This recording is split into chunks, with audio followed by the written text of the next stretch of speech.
Com certeza. eu vou entender sobre a Com construção. certeza, com certeza. O que acontece é isso, de modo geral, a gente ainda tem bastante sorte de trabalhar com alguns parceiros que fazem uma instrução muito bem para o cliente, né? A gente não pega o projeto diretamente do cliente, por assim dizer. Dificilmente você vai chegar num cliente e vai falar assim, você tem um projeto arquitetônico que você queira passar o estrutural para fazer, né? Então é meio complicado fazer isso. O que acontece é, muitos escritórios, muitas construtoras que são parceiros nossos, eles já deixam bem claro isso para os clientes deles. Olha, você vai precisar desse tipo de projeto, ele é importante por conta disso, disso, disso, né? E aí você vai economizar no final das contas. A gente não consegue fazer um orçamento para você se a gente não tiver os projetos. Isso é bom para a gente, porque aí eles vêm atrás do projeto, porque senão nem isso iriam vir, né?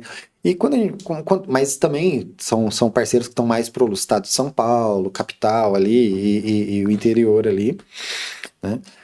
Então são clientes muito, muito bons. Mas, por exemplo, em cidades menores, isso é um pouco mais difícil. A pessoa ela tende a olhar só o valor daquele insumo em específico e descarta o global. Então, por exemplo, fazer um projeto em BIM vai ficar mais rápido? Não necessariamente. Vai ficar mais barato? Muito provavelmente não. Só que vai ficar tão mais caro que vai inviabilizar a tua obra? Na realidade é o contrário, ele vai ficar talvez um pouco mais caro que um projeto normal, só que você vai economizar ali na frente. Você vai economizar na etapa de execução, que na prática, né, é onde você gasta mais dinheiro. O que o BIM muda no dia a dia do engenheiro que for fazer aquela obra? Mas em que aspecto, assim, por exemplo? Por exemplo, eu fiz um projeto, você é o engenheiro que faz aquele projeto em BIM, certo? Uhum. Normalmente, você não vai ser o engenheiro que vai executar a obra. Normalmente não, posso, mas não é uma obrigação. Aí você entende que você vai estar passando esse projeto em BIM para o engenheiro que for, com certeza, que for fazer a obra. fazer Porque a execução. você contratou um arquiteto. O arquiteto foi lá e montou o projeto. Aí ele passa para você e fala, ó, vamos fazer o projeto em BIM. Ponto. Aí depois que você vai fazer a contratação do engenheiro e dos executores da obra, então, para aquele engenheiro, o que ele vai catar a obra tua em AutoCAD e ele vai catar a obra tua em BIM? Que isso muda para ele? Se ele não for utilizar o BIM, vamos dizer assim, ele não vai utilizar o BIM na execução de obra dele. Ele vai receber as folhas, a diferença é que ele vai receber um projeto compatibilizado, ele não vai precisar fazer uma compatibilização, então muita interferência ele já consegue, a gente já resolveu para ele. Você facilita a vida dele. Eu facilitei a vida dele. Então muita interferência ele não vai ter problema. Não, tubulação pegando em viga, pilar, etc, né? Níveis, isso aí não vai ter problema nenhum. Então a gente já facilita. Agora, se ele for usar o BIM, se ele for usar o conceito, por assim dizer, então ele tem N benefícios, né? Ele pode pegar o nosso modelo e inserir dentro de programas específicos que fazem o planejamento, ou que auxiliam ele a fazer o planejamento de obras, que auxiliam ele a fazer a orçamentação.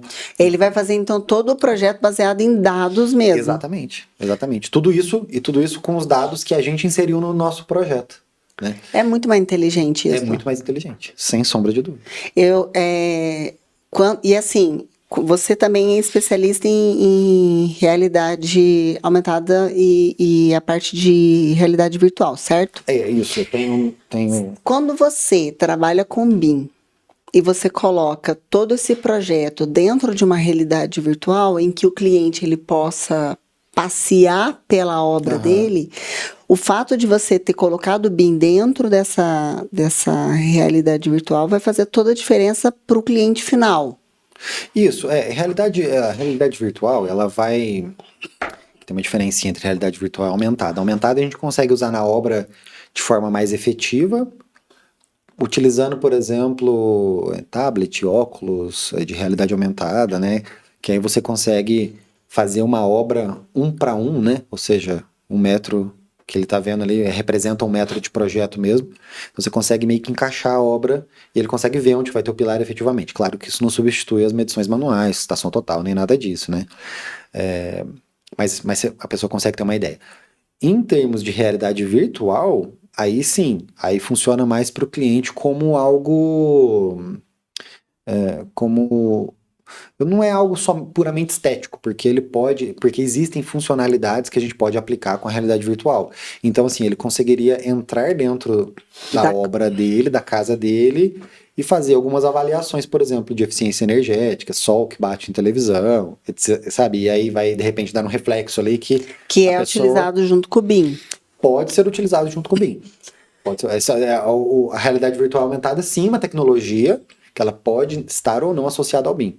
Então eu posso fazer com o SketchUp também, apesar que funcionaria mais, não é que funcionaria mais, a integração do BIM dentro desse universo faz com que você consiga ver para além da arquitetura, você consiga ver instalações, e de repente, por exemplo, na tua cozinha vai ter que passar, isso acontece em apartamentos, vai ter que passar uma tubulaçãozinha de gás e ela vai ficar aparente porque foi feita depois da execução da obra. Então, assim, o arquiteto às vezes vai mandar a foto de como vai ficar o projeto só com a estética da casa, só com a estética de interiores, de luminotécnico, e esquece de pôr alguns elementos executivos.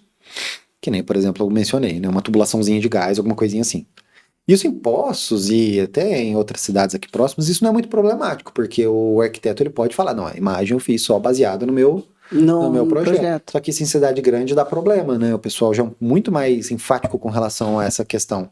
Essa questão de imagem meramente ilustrativa não é tão válido assim, ou não é tão a Deus dará, que nem o pessoal pensa. Tem uma empresa daqui de perto que chama VRX. Ela faz justamente você dá o projeto para ela, ela coloca em realidade virtual e você consegue observar a obra do jeito que está ali.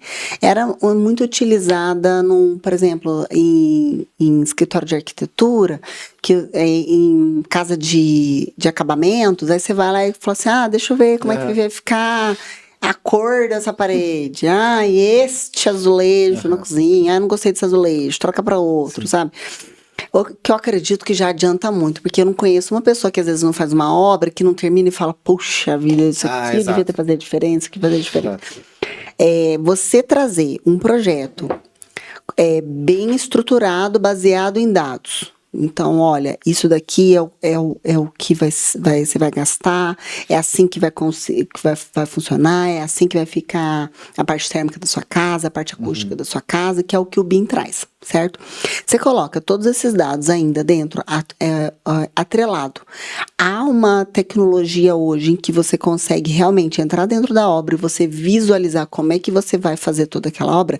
Para o consumidor final, aquilo ali é uma maravilha. Com certeza. Então, eu vou construir um prédio, um condomínio, uma casa, eu como consumidor final, eu ia adiantar minha vida, eu não ia mais ficar enchendo o saco do engenheiro e nem do arquiteto, porque eu já ia olhar aquilo ali no final. Sim. Você entendeu? Não ia ter aquele negócio, tipo, tô construindo uma parede e você fala assim, mas parece que esse quarto aqui tá pequeno, sabe que não dá pra chegar um pouquinho pra trás? Cara, eu acho que isso deve acabar com a obra, né? Você quer fazer um recálculo. E com todos os profissionais que estão envolvidos ali pra arquitetura, pro engenheiro de instalação, engenheiro estrutural, né? Então.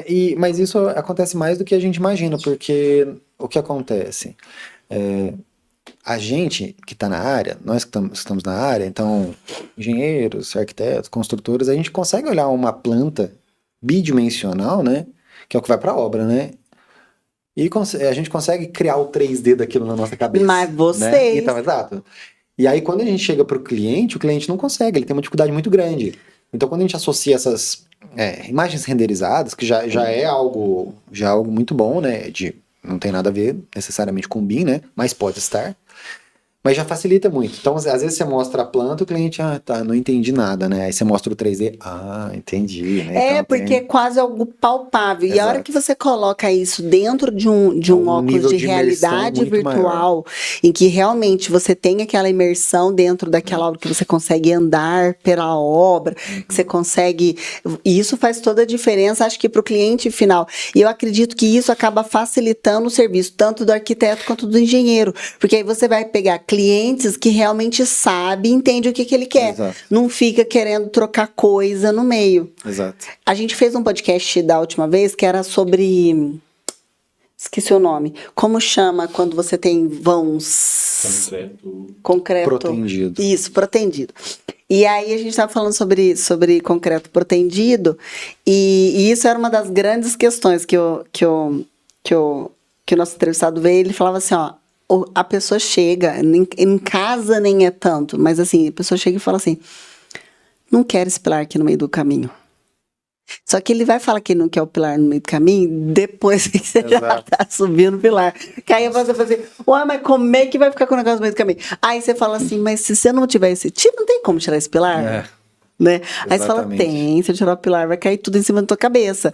Aí você fala, mas eu não queria esse pilar. Você fala, tudo bem, você não queria esse pilar, você tinha que ter falado antes, porque aí eu teria feito com concreto protendido, porque aí você tem um vão que você consegue vencer um vão maior. Vencer um vão maior, você entendeu? Então, assim, eu acredito que por mais que as pessoas ainda não entendam o valor que você tem de uma obra baseada em dados ou de uma obra que você consegue realmente visualizar aquilo que você quer e facilitar o trabalho para todo mundo. Eu sempre acredito isso. Eu acho que tecnologia ela vem para facilitar o nosso trabalho. Exatamente. Então... assim, pra gente auxilia bastante, a gente consegue antever muita coisa, a gente consegue estabelecer uns parâmetros, umas diretrizes muito interessantes para quem vai fazer a execução, planejamento e orçamentação, né? E, assim, para o cliente final só tem benefício. Então, no final das contas, você precisa fazer, em algumas situações, quase que um marketing educacional para o cliente, mostrando para ele por que é importante, por que vai ser interessante na tua obra, você vai economizar e tudo mais, porque de fato, se você apresentar o mais barato para ele, muitas das vezes... vai ser o que ele vai querer. Vai ser o que ele vai querer. Se não for um cliente muito consciente, né? De entender o projeto, Você acha que a gente está mudando o modelo de consciência das pessoas? Eu acho que gradativamente sim. Eu acho que isso é quase orgânico, é bem natural isso, né? Essa mudança ela vai acontecer. Agora, sim, poderia ser mais rápido? No meu entendimento, poderia. Então, como eu disse, eu tenho muitos clientes que entendem perfeitamente essa questão. Mas normalmente são clientes de alto padrão. Exato. Mas quando a gente começa a trabalhar com obras de médio padrão, até porque eu, na verdade, o BIM se encaixa em todas, né? Padrão baixo, padrão alto, altíssimo. Ele pode se encaixar ali e vai ter benefícios em todas, né? É claro que, de repente, para um padrão muito alto, várias torres, um empreendimento, aí a gente está falando de cifras muito mais altas. Então, qualquer 5% de desconto, não. Qualquer 5% de economia que o cara vai ter, milhões. A gente está falando de milhão, né? Então, óbvio que para ele vai ser muito, muito mais interessante. Mas quando a gente começa a descer um pouco o padrão, né? Então o pessoal tem sim uma dificuldade. É compreensível, por um lado, porque a gente está num país que as coisas não são muito fáceis, né? Então, como a gente estava mencionando na questão da fundação, poxa, de repente, se eu economizar aqui, eu consigo, né? Consigo comprar tal coisa, eu economizo na sondagem, mas consigo comprar tal coisa. Então, assim, eu não julgo a pessoa, mas ela só não entende que essa economia ela não está sendo uma economia inteligente, porque na verdade ela não está economizando, ela vai deixar de fazer aquilo. Vai deixar de gastar com a sondagem, por exemplo, ou vai deixar de gastar com um projeto em BIM e vai fazer um projeto qualquer, e se bobear nem vai fazer o projeto estrutural, projeto hidráulico e elétrico, só que ela vai gastar muito mais depois em obra e depois muito mais quando aparecer as manifestações patológicas. Então... Sabe que eu penso que o BIM ele é interessante? Por exemplo, eu moro numa casa que tem uns 40 anos de construção. E aí ela precisou passar por uma grande reforma. Então você chega numa hora que você precisa reformar a casa, atualizar a casa e tal. Especialmente instalações, né? E aí você começa a olhar e falar assim, tá, mas cadê o encanamento? Onde está o encanamento? Antigamente você tem o projeto da casa. E assim, há 40 anos atrás as coisas não tinham nem computador, né? Então você olha lá no projeto da casa, mas você não tem um encanamento desenhado. E quando você tiver projeto, até lucro. Então, você tem só no máximo arquitetônico. Só aquilo. Aí, eu tô falando de uma casa que foi construída há 40, 50 anos atrás e que a gente tem que passar scanner nas paredes todas para você poder descobrir onde que estão as coisas. Então, eu tenho um gasto com isso hoje para conseguir fazer essa reforma. E não é só uma reforma. Se você tem um vazamento lá, você tem que passar um scanner em tudo quanto é lugar para você poder descobrir cadê o bendito do vazamento. Com certeza. Quando você tem hoje, por exemplo, esses tipos de tecnologia e você coloca a sua obra, por mais que você fala, puxa vida, o que eu vou fazer com isso agora? Você tem sim uma parte de sustentabilidade, que eu acredito que você tem economia de materiais, utilização mais inteligente desses materiais. Mas eu penso isso a longo prazo, porque daqui 40 anos ela vai ter todo esse projeto lá atrás. Pô, eu fiz meu projeto em BIM, eu sei como é que estão as coisas. Com certeza. Então eu sei onde que eu posso mexer, eu sei o que vai acontecer. Então, pensando dali um tempo em que ela vai ter que fazer uma atualização na casa, alguma coisa naquela casa, o que é natural para todo mundo, você também tem essa economia. Eu acho que esse tipo de coisa é tipo um pensamento a longo prazo, Sem sabe? dúvidas, quando a gente trabalha com BIM para, vamos dizer assim, no contexto de projeto, a gente está falando de curto, médio prazo, porque a obra, em teoria, vai demorar no máximo ali alguns anos para acontecer. Então, não é longo prazo. Mas quando a gente está falando disso, de uma eventual benfeitoria na casa, demolição, qualquer coisa do tipo, aí com certeza absoluta, né? A gente extrapola para esse longo prazo. Importantíssimo, importantíssimo. Por exemplo, amanhã a gente vai para São Paulo fazer prospecção numa casa que vai mudar a tipologia, era uma coisa, vai ser outra agora. A gente vai precisar entender onde que estão as estruturas, qual a tipologia de estrutura, porque nem isso eles sabem, para ver se a arquitetura pode realmente abrir aquela parede que eles estão com intenção, se pode fazer esse tipo de coisa, né? E é uma casa, assim, que não me passaram essa idade exata dela, mas pelas fotos não parece uma casa muito antiga. Então, ou seja, não tem os projetos. Se tivesse os projetos, era um gasto que o cliente não precisaria ter com essa prospecção estrutural, porque já estaria no projeto, né? É claro que também tem uma questão. Se está no projeto e o que está executado, elas são exatamente a mesma coisa. Isso é importante. Porque tem isso também, né? Exato. Aqui no Brasil, a gente aprova uma coisa e depois está aprovado, você vai lá e constrói outra, né? A gente tem um monte. É complicado. É sempre bom a gente... de forma geral também, quem constrói a casa tem que entregar pro dono, né, um manual da casa, um manual da obra, com o posicionamento de todos os elementos, com prazos ali para ele dar uma manutenção, né? Porque o cliente não sabe, né? Eu falo que a casa, ela deveria ser igual ao carro. Você compra o carro, aí você fala assim, ó, você tem que fazer revisão de 10 mil, 20 mil, 30 mil, 50 mil. Aí depois dos 50 mil, você vai lá e conserta, que é as 5 revisões que você precisa fazer na concessionária. Aí depois o resto você vai se virando, troca um negócio aqui, faz um olhinho ali, uma manutenção básica. Eu acredito que toda casa, ela deveria ser desse jeito também. Mas ela, vamos dizer assim, então, aí a gente já tá entrando, que construção que você tem hoje.